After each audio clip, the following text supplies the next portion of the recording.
Hello everyone, आप सब कैसे हैं। मैं उम्मीद करता हूं कि बहुत अच्छे होंगे और अपनी पढ़ाई को बहुत अच्छे से कर रहे होंगे। मैं आकाश कुमार बढ़ाना आईसीटी वर्चुअल क्लासरूम में आपका बहुत बहुत स्वागत करता हूं मेरे प्यारे बच्चों।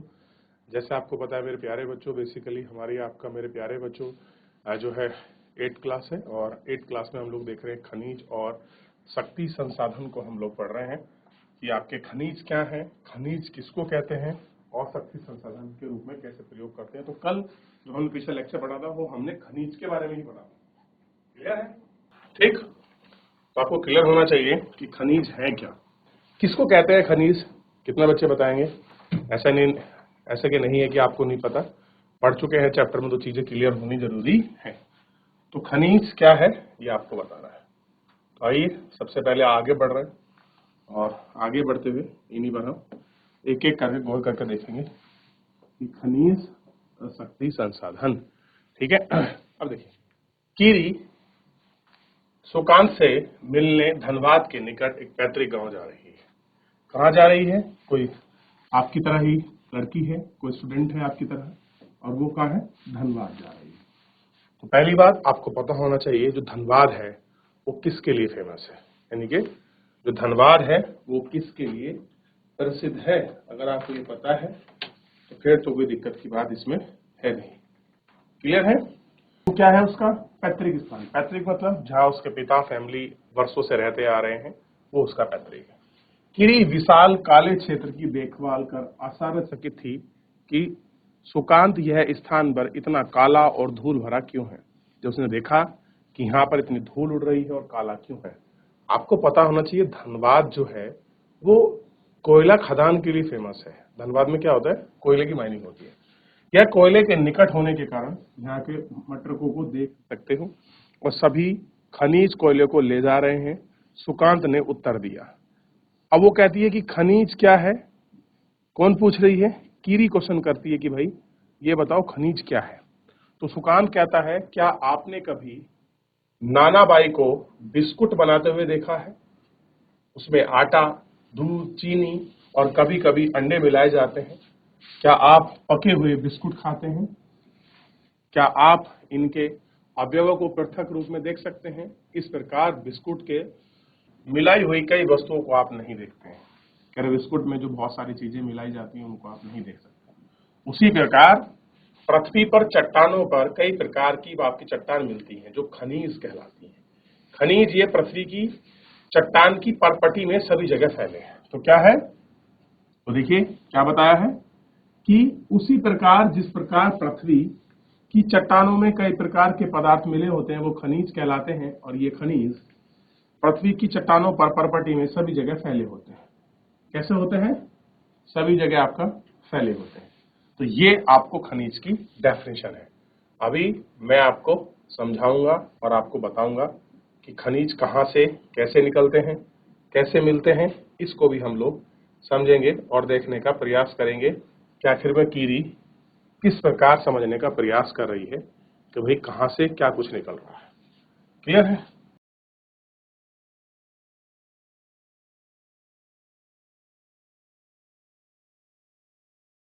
देख लिया? अब देखिए, समझने का प्रयास करते हैं कि कैसे ये सब कुछ है। तो हम बात कर रहे थे खनिज की। तो सबसे पहले आप ध्यान रखिए, अगर आपको जानना है, मान लीजिए हम बात कर रहे हैं खनिज। भाई खनिज है क्या? क्लियर है? क्या देख रहे हैं? खनिज को अगर हमको पढ़ना है, खनिज को समझना है कि क्या है, तो सबसे पहले आपको पता होना चाहिए खनिज बनता कैसे है। तो आप देखिए, तो पहली बात क्या होता है? पृथ्वी की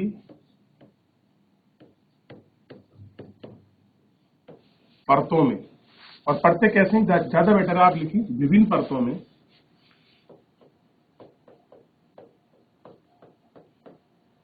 विभिन्न परतों में खनिज पाए जाते हैं। जैसे ये पृथ्वी हो गई, ये उसका भूक्रस्ट हो गया, ठीक। यहाँ पर्वत पठार है। क्लियर है? तो होता क्या था, जब पृथ्वी के अंदर से मैग्मा निकलता है तो वो क्या होता है, इस तरीके से जम जाता है। क्लियर है? और ये जब जम जाता है तो ये क्या बन जाती है, ये बन जाती है क्रस्ट। क्या बन जाती है? क्रस्ट। तो कहीं पर हमको कोयला, कहीं पर हमको लोहा, कहीं पर हमको तांबा, तो इस तरीके से हमको नीचे के जो खनिज हैं वो आपको दिखाई देते हैं। क्लियर है? ये परत है क्रस्ट, इसको बोलते हैं मेंटल। क्लियर है? इसको बोलते हैं करोड। दो भाग हैं, ये आंतरिक करोड, ये बाह्य करोड, ये ऊपरी मेंटल, ये निचली मेंटल, और यहां पर पाया जाता है, आपको क्लियर होना चाहिए, दुर्बल मंडल। दुर्बल मंडल। क्लियर है? तो ये इस वाले पार्ट में सारे तत्व आपको पाए जाते हैं जो ऊपर की लेयर है, इसी को हम कहते हैं क्रस्ट। क्या कहते हैं? क्रस्ट। तो अब आपको क्लियर हो गया होगा कि इस प्रकार पृथ्वी की कई चट्टानें हैं और कई पदार्थों से मिली होती है। बनती कैसे है कि जब ज्वालामुखी निकल रही है तब ये इस प्रकार की चीजें होती हैं, और ज्वालामुखी के उद्गार के फलस्वरूप ही ये सारी चीजें हमको इसमें दिखाई देती हैं। किसकी वजह से? ज्वालामुखी की वजह से। क्लियर है? ये आपको ध्यान रखना है। ठीक, आगे बढ़ जाए। प्राकृतिक रूप से प्राप्त होने वाला पदार्थ जिसका निश्चित एक रासायनिक संगठन होता है। कैसा होता है? निश्चित रासायनिक संगठन हो, वह खनिज है। खनिज सभी स्थानों पर समान रूप से वितरित नहीं है, वह विशेष क्षेत्र में पाए जाने वाले सेल समूह पर केंद्रित है। कुछ खनिज ऐसे क्षेत्र में पाए जाते हैं जो आसानी से अभिगम्य नहीं है, जैसे अंटार्कटिक महासागर पर विस्तृत और आर्कटिक। इन सब चीजों को आपको देखना है। क्लियर है? चलिए, खनिज विभिन्न प्रकार के भूवैज्ञानिक परिवेश में अलग अलग दशाओं में आपके निर्मित होते हैं। वे बिना किसी मानवीय हस्तक्षेप और प्राकृतिक प्रक्रियाओं द्वारा निर्मित होते हैं। वे भौतिक गुणों जैसे रंग, घनत्व, कठोरता, रासायनिक गुणों और विलेयता के आधार पर पहचाना जा सकता है। हम क्या करते हैं? हम इनको रासायनिक विलेयता के आधार पर आपका पहचान सकते हैं। क्लियर है? ध्यान रहेगा कि इनमें कौन से केमिकल कंपोजिशन है, किस प्रकार के ये बने हुए हैं, इन्हीं आधार पर।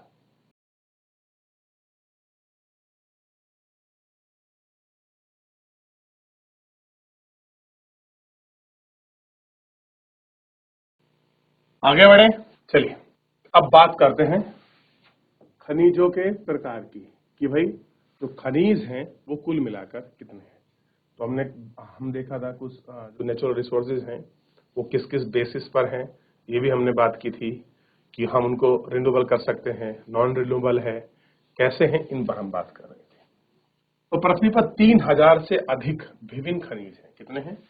3000 से अधिक विभिन्न खनिज हैं। संरचना के आधार पर खनिजों को मुख्यतः धात्विक और अधात्विक खनिजों में वर्गीकृत किया गया है। किसमें? धात्विक और अधात्विक। धात्विक, ठीक, अधात्विक। लोहा, अलोहा, इनमें हम इसको।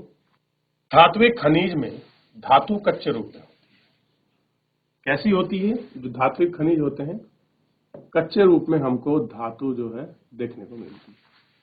धातुएं कठोर पदार्थ हैं, ऊष्मा और विद्युत को संचालित करती है। कैसे होती है? जो ऊष्मा है और विद्युत है उसको संचालित करती है। युद्धिक या चमक की विशेषता होती है। लोहा अयस्क, बॉक्साइट, मैग्नीज अयस्क इसके उदाहरण है। धात्विक खनिज लोहा अथवा अलोहा हो सकता है। इसमें खनिज जैसे लोहा अयस्क, मैग्नीज, क्रोमोमाइट लोहा होता है, और अलोहा लोहा नहीं होता, किंतु उसमें कुछ अन्य धातु, सोना, चांदी, तांबा और सीसा हो सकता है। ऐसा है, ये सारी चीजें इसमें हो सकती हैं। तो धात्विक में मतलब कच्चा रूप होता है, ठोस पदार्थ होता है, और हीट और जो विद्युत है उसका सुचलित होता है, यानी कि उसमें जो ऊष्मा है वो आपका ट्रांसफर हो सकती है, इलेक्ट्रिक आपका ट्रांसफर हो सकती है। क्लियर है? चमक की विशेषता होती है। और लोहा अयस्क भी इसमें होते हैं, बॉक्साइड, मैग्नीज। क्लियर है? तो ये सारी चीजें भी इसमें हमको देखने के लिए मिल जाती है। ठीक, तो ये हमको इनमें देखना है। ठीक है, और कुछ अन्य धातु भी हैं, जैसे धातु सोना, चांदी, तांबा, ये सारी चीजें भी इसमें आपका पाई जाती हैं। तो धात्विक खनिज में धातुएं नहीं होती। जो अधात्विक खनिज है उनमें क्या होता है, आपका धातुएं नहीं होती है। जैसे चूना पत्थर अधात्विक है, अभ्रक है, ये चूने जैसा ही होता है, और जिप्सम है। क्लियर है? और खनिज ईंधन जैसे कोयला और पेट्रोलियम भी धात्विक खनिज हो सकता है। तो अलग अलग रूप, अलग अलग प्रकार में हम इनको क्लासिफाई करते हैं। खनिजों का खनन, खनन मतलब जमीन से निकालना, फिर भेदन, उनको फिल्टर करना, और फिर उसमें से अशुद्धियों को अलग किया जाता है, तब हमको चीज मिलती है। मान लीजिए आपने अगर लोहे को निकाला, तो लोहा थोड़ा निकलता, उसमें अयस्क निकलता है, फिर उसमें अभ्रक या आवक क्रोमाइड वगैरह मिला जाता है, ताकि उसकी थिकनेस, जो हार्डनेस हो, वो आपकी बरकरार रहे। ऐसे ही गोल्ड के साथ होते हैं। गोल्ड होता है, उसको पिघलाया जाता है, उसको फिल्टर किया जाता है, कुछ अशुद्धियां होती हैं उनको दूर करते हैं। तो ये सारी चीज हम इसमें करते हैं। क्लियर है? और उनको हम देखते हैं। तो आपको इसको देखेंगे तो धात्विक और अधात्विक आपको क्लियर होगा।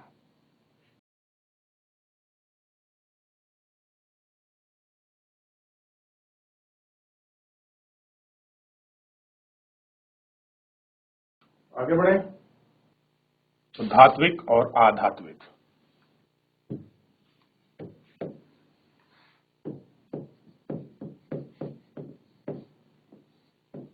खनिज दो प्रकार, ए धात्विक, बी अधात्विक। क्लियर है? इसमें क्या आ गया,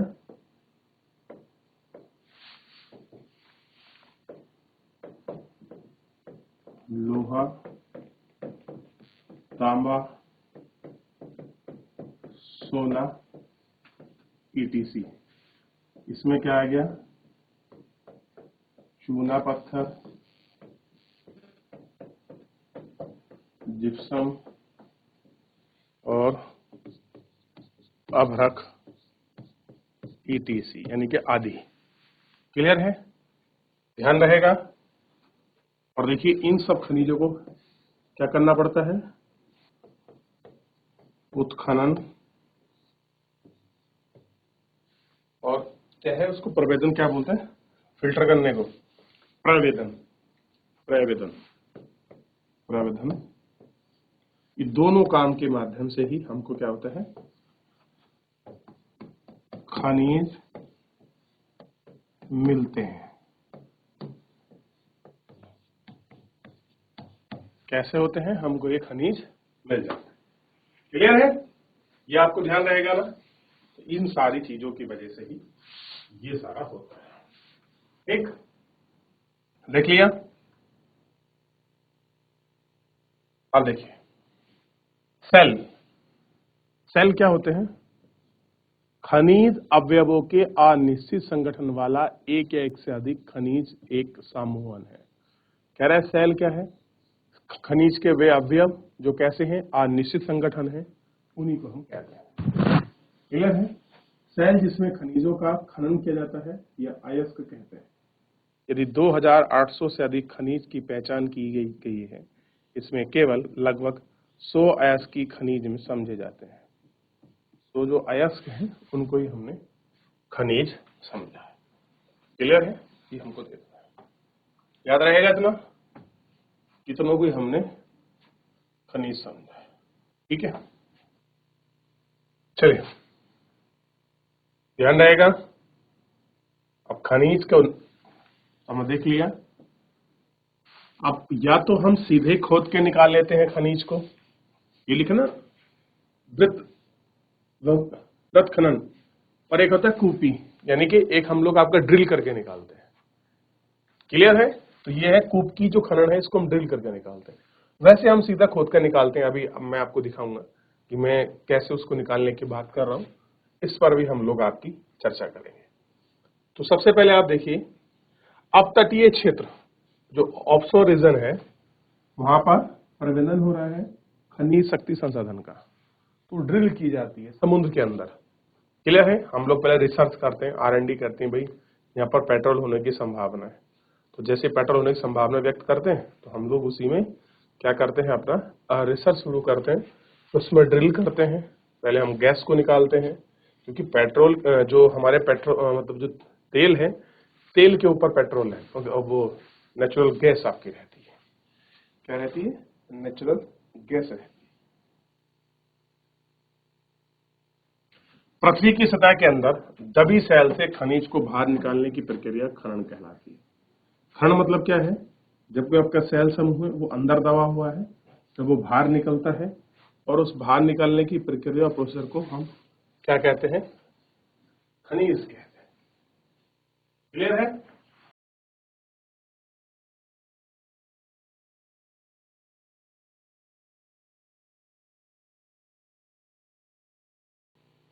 चलिए, प्राकृतिक गैस धरातल के नीचे पाई जाती है। उन्हें बाहर निकालने के लिए गहरी कूपियों की खुदाई की जाती है, जिसे हम प्रवेदन कहते हैं। तो जब हम आपका गहरी कूपी के रूप में निकालते हैं, जैसे बोरवेल होता है, उस रूप में अगर हम मिनरल निकाल रहे हैं, तो हम उसको प्रवेदन कहते हैं। यह सतह के निकट खनिजों को जिस प्रक्रिया द्वारा आसानी से खोदा जाता है। तो ये क्या है? एक प्रकार की प्रक्रिया है, प्रोसीजर है, जिसके माध्यम से क्या करते हैं, आसानी से खोदकर उनको निकालते हैं। उसे आखनन कहते हैं। ठीक। खनिजों का वितरण की अगर हम बात करें, ठीक ठीक, अगर हम खनिजों की बात करें, तो खनिज विभिन्न प्रकार की सेलों में पाए जाते हैं। तो अभी हमने सेलों को पढ़ा है, विभिन्न संगठन संरचना वाले जो तत्व हैं, उनको हम, या जो पदार्थ है, उनको हम सेल कह रहे हैं। कुछ सेल अग्नीय सेल में पाए जाते हैं। अग्नीय सेल मतलब अभी हमने बात की थी। और कुछ सेल आपका कायांतरित यानी कि जो मेटामॉर्फिक है उसमें पाए जाते हैं, और अन्य अपसादी सेल। तो सबसे पहले हमें एक चीज क्लियर हो गई, जो हमारे सेल है, सेल के 3 प्रकार हैं। 3 प्रकार है।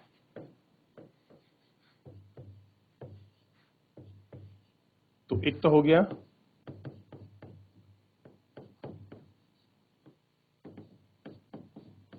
आग्नेय सेल, दूसरा हो गया अपसादी सेल, और तीसरा हो गया कायांतरित सेल। तीसरा क्या हुआ? इसको हम मेटामॉर्फिक कहते हैं।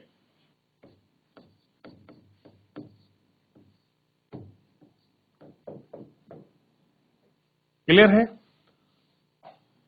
अब देखिए, जो ये आग्नेय सेल है,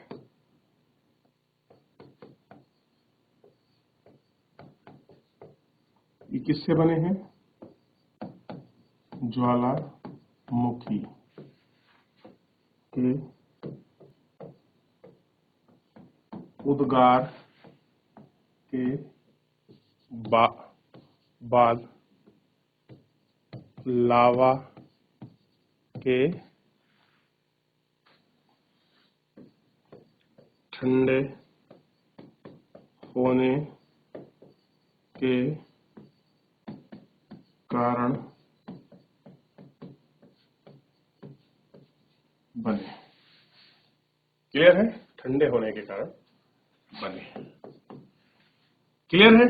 जैसे आपने जो है इसमें अभी देखा, जैसे ये ज्वालामुखी निकल रहा था, और ये जो सेल जम रहे थे, ये जो सेल जमे हैं, यही जमे हुए सेल हैं आग्नेय चट्टाने या आग्नेय सेल कहा गया।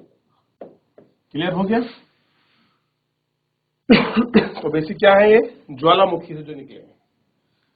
आपको ध्यान होना चाहिए, ये क्या है? बेसिकली जो हमारा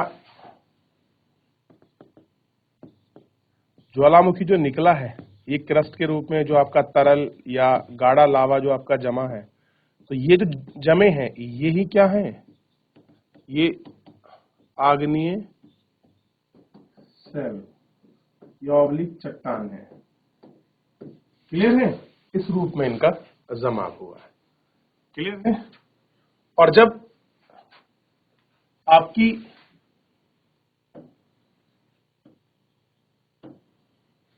मान लीजिए लावा निकला, इस तरीके से जमता चला गया, तो ये क्या हो गया, एक समान रूप से एक आपकी क्या बन गई, परत बन गई। क्लियर है? और ये परत क्या कहलाई, आपको पता होना चाहिए, क्रस्ट कहलाई। और ये जो अंदर इसके पदार्थ मिले या चट्टान मिली, इनको क्या कहा गया, आग्नेय शेल। क्लियर है? या चट्टान कहा गया। क्लियर है? ठीक, इतना आपको ध्यान रहेगा। क्या कहा गया, आग्नेय चट्टान। अब होता क्या है, ये चट्टान है, ये परत है, क्रस्ट है। अब ये धीरे धीरे आपका टूटी, मान लीजिए यहां थी ये, अब ये टूटकर यहां जाके जम गई। तो जब ये जम गई, यही परत किसका, यानी कि आग्नेय जो आपकी शैल है, आग्नेय शैल का क्या हुआ, अपक्षय हुआ। अपक्षय के बाद अपर्दन हुआ। अपर्दन के बाद जमाव हुआ, और जमाव होने से जो परत बनी है वो बनी है अब सादी सेल। कौन सी बनी है, अपसादी सेल। क्लियर है? और ध्यान रखना, जब अपसादी सेलों पर लंबे समय के बाद, लंबे समय में, समय बहुत इंपॉर्टेंट है, यह लंबे समय तक ताप और दाब मिलने से क्या हो गया, इनमें आपका रूपांतरण आया, और यही रूपांतरण क्या बन गई, कायांतरित सेल। और आप उदाहरण देख सकते हैं कि अपसादी सेल का सबसे बेस्ट एग्जांपल है आपका, क्या दिखाता हूं मैं, अपसादी जो सेल है, अगर आप देखेंगे, इसका एक उदाहरण मान लीजिए कि हमने चूना पत्थर लिया, चूना पत्थर। क्लियर है? अब चूना पत्थर पर दाब प्लस ताप मिला और समय ट्रेवल किया, और ये क्या बन गया, संगमरमर। तो संगमर क्या है आपका, कायांतरित शैल है, या ऑब्लिक कह सकते हैं चट्टान है। क्लियर है? ध्यान रहेगा। तो ये पूरा प्रोसीजर है। क्लियर है? ठीक। कायांतरित चट्टान होती कैसी हैं, बनती कैसे हैं, और फिर आग्नेय चट्टान का जब टूटती है, देखिए अपक्षय का मतलब होता है उसके जो सेल, जो बॉन्ड है, उसकी परत है, उसके बीच के जो आपका संगठन तत्व है, केमिकल कंपोजिशन है, वो टूट जाता है, तो परत का क्षरण होता है। क्लियर है? और वो परत उड़ जाती है हवा के माध्यम से, पानी के माध्यम से, और एक स्थान से दूसरे स्थान पर पहुंच जाती है। फिर उसका जमाव होता है। क्लियर है? और जमाव होने के बाद बारिश, पानी, समय के साथ टेम्परेचर, प्रेशर लगने के बाद वो चीज लंबे समय में टेम्परेचर, प्रेशर मिलने की वजह से उसका रूप चेंज हो जाता है, उसको कहते हैं मेटामॉर्फिक। और अपसादी चट्टान में टेम्परेचर और प्रेशर लगने पर आपका चेंज होती है। जैसे अगर आप चूना पत्थर पर ताप और दाब लगा दोगे अत्यधिक और बहुत लंबे समय तक, तो क्या बन जाएगा, संगमरमर। क्लियर है? तो आप इनको थोड़ा सा देखने का प्रयास करिए कि किस प्रकार से ये चीजें हो रही हैं। क्लियर है? ध्यान रहेगा। तो सबसे पहले आपको ध्यान रहना चाहिए कि खनिज, धात्विक, आधात्विक, और उसके बाद कैसे आपकी चट्टानें हैं, इनको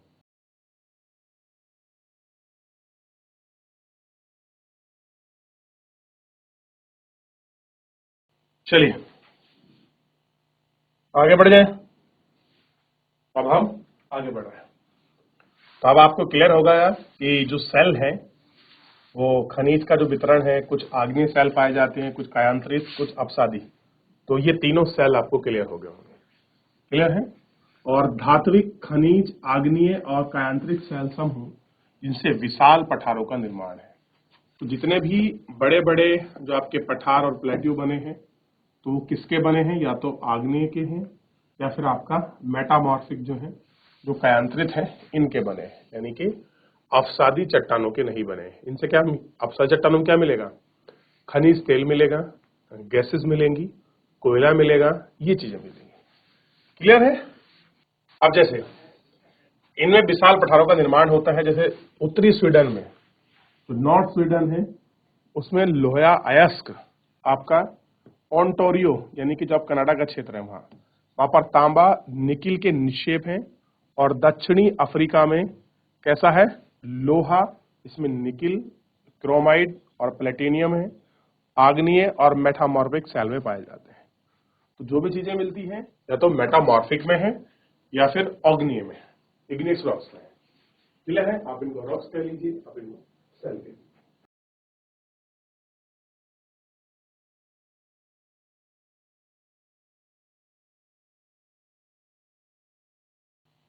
मैदान और नवीन बलित पर्वत अपसादी सेल समूह के आधात्विक होते हैं। कह रहे मैदान और नवीन बलित पर्वतों के अपसादी सेल समूह का आधात्विक खनिज है। तो जो आपके बड़े बड़े प्लेन मिलते हैं या फिर जो नवीन बलित पर्वत है, जैसे एग्जांपल समझिए आपका हिमालय पर्वत, न्यू फोल्डेड माउंटेन है, इनका जो सेल समूह है ये कैसा आधात्विक है, यानी कि चूना पत्थर इत्यादि पाए जाते हैं, लाइमस्टोन वगैरह, इन्हीं का बना हुआ है। ठीक। और फ्रांस के कॉकेस प्रदेश में, वहां पर काकेस प्रदेश मतलब वहां पे काकेस पर्वत पाया जाता है, चूना पत्थर के निक्षेप हैं। और जॉर्जिया, यूक्रेन में आपका मैग्नीज क्या आपके क्या है? सेडिमेंट्स हैं। और अल्जीरिया में पोटेस स्तर हैं। और कुछ एग्जाम्पल हैं जो आपको देखने को मिलेंगे। लोहा और पेट्रोलियम भी अपसादी के ही स्तर हैं। तो अगर आपसे पूछ लिया जाए कोयला और पेट्रोलियम कहां पर मिलते हैं, तो ध्यान रखिए,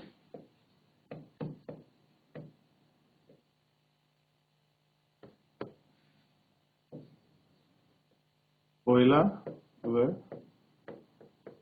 खनिज तेल, ये सब खनिज तेल का मतलब आ गया पेट्रोलियम, ठीक, इत्यादि। ये कहाँ मिलते हैं सब? तो ध्यान रखना, ये सब अपसादी जो चट्टान है या फिर आप कह सकते हैं जो शेल है, इन्हीं में मिलते हैं। ध्यान रहेगा। चलिए, तो इतना आपको ध्यान रहना चाहिए कि कहां कहां पर कैसे कैसा स्थिति में चीजें पाई जाती हैं। चलिए फिलहाल आज के लिए इतना ही, मिलेंगे नेक्स्ट लेक्चर में। धन्यवाद।